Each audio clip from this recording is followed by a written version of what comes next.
Bonjour à tous, je suis heureux de vous retrouver, j'espère que vous allez bien. Pour la petite méditation d'aujourd'hui, plongeons-nous dans le récit du prophète Samuel à ses débuts.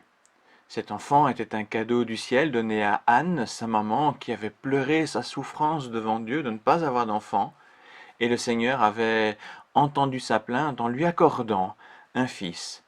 Elle le consacra alors au service de l'Éternel, et c'est comme ça que Samuel était élevé au temple, enfin au sanctuaire. Une nuit, alors que Samuel dormait dans le sanctuaire, une voix se fit entendre. Samuel, Samuel. Cela est arrivé plusieurs fois. Samuel ne comprenait pas trop ce qui arrivait. Je vous passe les détails, mais à la troisième fois, sur le conseil du prêtre Élie, Samuel répond. Parle, ton serviteur écoute. Vous souvenez-vous de la dernière fois que vous avez pu répondre cela à Dieu? Vous pourriez me dire, pourquoi cette question? Dieu ne me parle pas comme à Samuel. Il est vrai que la manière d'interpeller Samuel est assez atypique, et pourtant Dieu n'est pas pour autant silencieux. Si souvent il nous appelle et nous dit « Écoute-moi mon enfant ». Malheureusement, il y a tellement de bruit autour de nous que cet appel, dans cette douce voix, nous échappe. Quels sont ces bruits? Tout d'abord, on peut citer les bruits physiques enregistrables, le bruit de la ville, le bruit de la circulation, le bruit de la radio, de la télévision, du téléphone, d'Internet. Tant de bruits qui nous privent du calme nécessaire. Ce n'est pas pour rien que Jésus dit, quand tu veux prier, va dans ta chambre et ferme ta porte. Deuxièmement, nous pouvons aussi parler d'autres formes de bruit. Par exemple, le bruit provoqué par un agenda trop rempli qui ne permet plus de s'arrêter, par le stress du travail et de la vie familiale, le bruit de toutes ces occupations, ces loisirs qui n'offrent plus de place pour une respiration, pour un temps de silence, seul. Troisièmement, on peut évoquer également ces bruits intérieurs, le bruit de tous nos désirs qui traversent nos pensées, le bruit des tracas et des souffrances, le bruit que nous faisons à nous apitoyer sur notre sort. Parfois, quand j'observe autour de moi, j'en arrive à me demander si le silence n'effraie pas.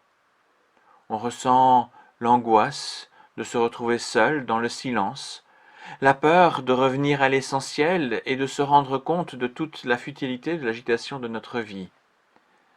C'est pourtant dans le silence que nous pouvons entendre la voix de Dieu nous dire « Écoute-moi mon enfant, j'ai d'autres projets pour toi ». Le lieu le plus habituel pour nous parler est dans sa parole, la Bible. Bien sûr, ce livre semble vieux, et pourtant la parole du Seigneur reste toujours pertinente.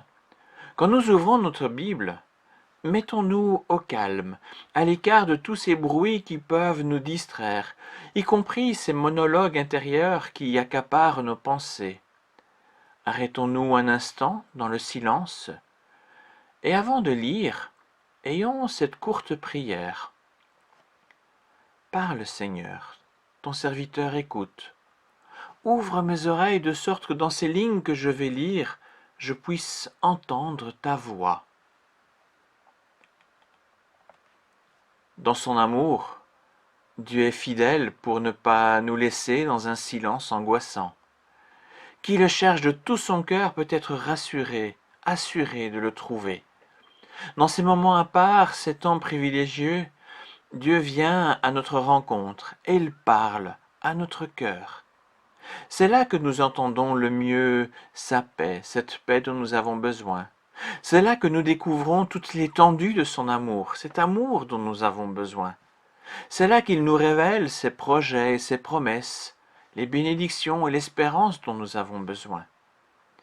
Dieu vient à notre rencontre pour nous donner un temps béni par sa présence et par sa parole. Nous ne repartirons jamais l'âme vide. Il nous fait grandir dans notre foi car il est notre pain de vie, notre nourriture spirituelle. Et de la même manière que nous mangeons notre pain quotidien, savourons aussi ce temps quotidien de bénédiction où Dieu nous parle, nous console, nous réconforte, nous encourage et nous guide. Chaque jour, il est possible de dire « J'ai écouté Dieu, il m'a parlé ». Que notre Seigneur qui veille sur vous soit votre bénédiction chaque jour.